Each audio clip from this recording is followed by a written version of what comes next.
Hey everybody, welcome to another Illustrator CS6 tutorial. My name is Buddy Blackford. Today we're going to learn how to use the Shape Builder tool. And the Shape Builder tool is pretty cool because it allows you to create more complex objects by merging and erasing more simple objects. So I was able to create this peanut shape here out of two circles. And you can see that it is one whole path and it's all merged together. So that's pretty cool.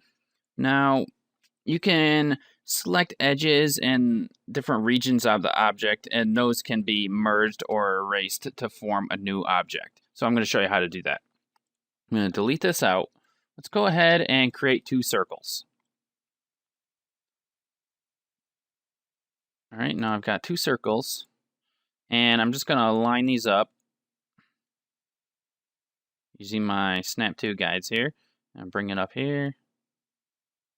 All right, now I've got these merged, or now I've got these overlapping each other here. Now, if you want to use the Shape Builder tool, you have to select the objects that you want to merge together. So go ahead and do that. Make sure both your circles are selected. Then come over here to the Shape Builder tool, and that's this. It's got two circles and then an arrow pointer there. Click on that. The hotkey is Shift M. And all you need to do is click and drag through the sections that you want to merge together, and it will merge them for you. It's really easy to do. And all we did was use a couple of shapes and it only took a couple seconds.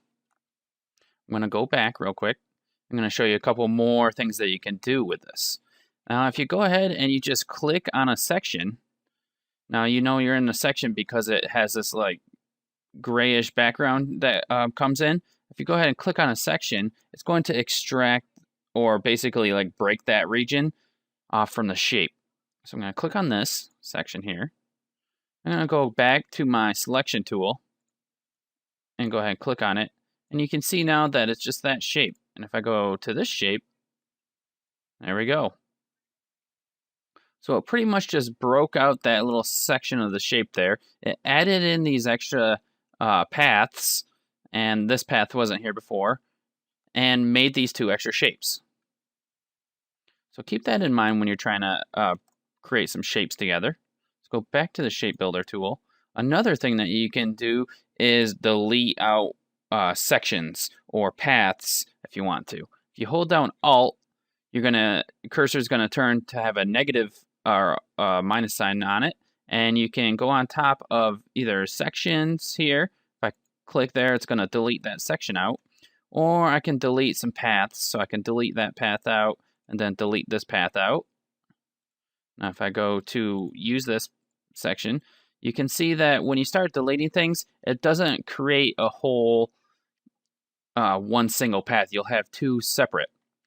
If that's your goal, you want to have two separate things, then you want to use the delete. But if you want to have one merged path, then you're going to want to use the actual merging where you click and drag. All right, now let's go over a little bit about the options on the Shape Builder tool so we can understand the tool a little better. Go ahead and double click on it. You'll get the Shape Builder options. The first thing we have is gap detection, and that's going to detect and show the gap between the objects. So when you have this selected, it's going to be off by default. If you have it selected, you're able to change the gap length, and small, medium, large, or you can do custom. And you want to get this as close as you can to what the actual gap is for Illustrator to be able to detect it. The next thing we got is our options, and there's a couple of different ones here. Not everything's really crazy, or not everything's really that important, but the first thing we've got is consider open filled path as closed. If you select that, you create an invisible edge for an open path to make a region. The second one we got in merge mode, clicking stroke splits the path. So if you select this, you split the parent path into two. The first edge you click specifies the split location, and I was showing you that when I was clicking the paths earlier. We've got pick color from color swatches if you want, or you can use artwork, and artwork is just something else that you've made, or your color swatches are going to be up in the top up here. So we've also got a cursor swatch preview if you want to add that on. And that's going to be able to let you preview and select colors. And down here we've got highlight.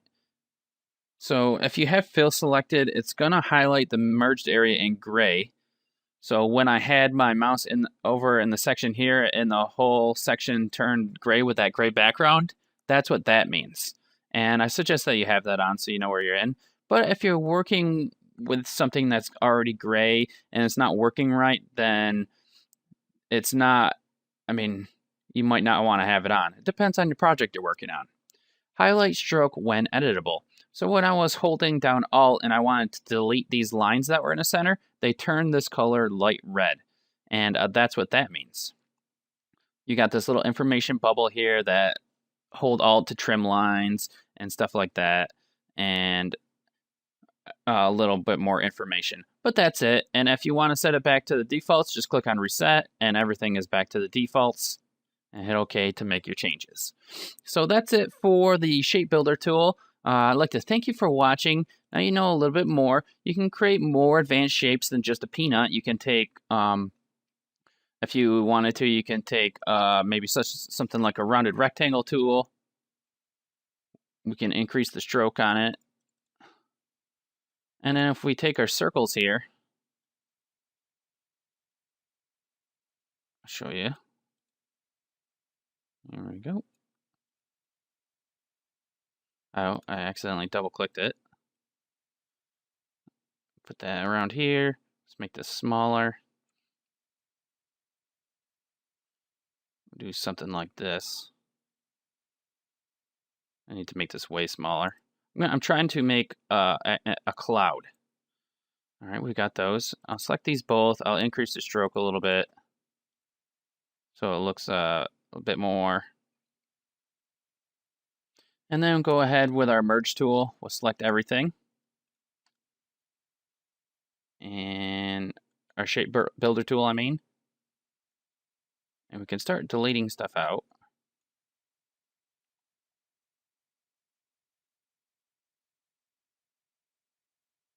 We want to delete these.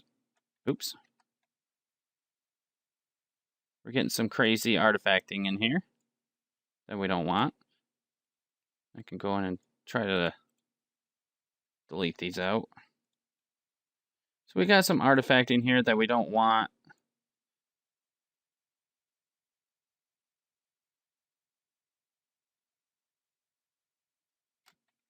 Looks like they might be behind or something like that. Trying to figure it out. But as you can see, we've got a path here. And I've made what is starting to become somewhat of like a cloud or something like that. It's not the greatest, but if you can understand, you can just make a bunch of different shapes. So thank you for watching the tutorial. I look forward to you guys in the next tutorial watching it. And if you liked it, go ahead and click the like button. Thanks a lot, everybody, and have a good day.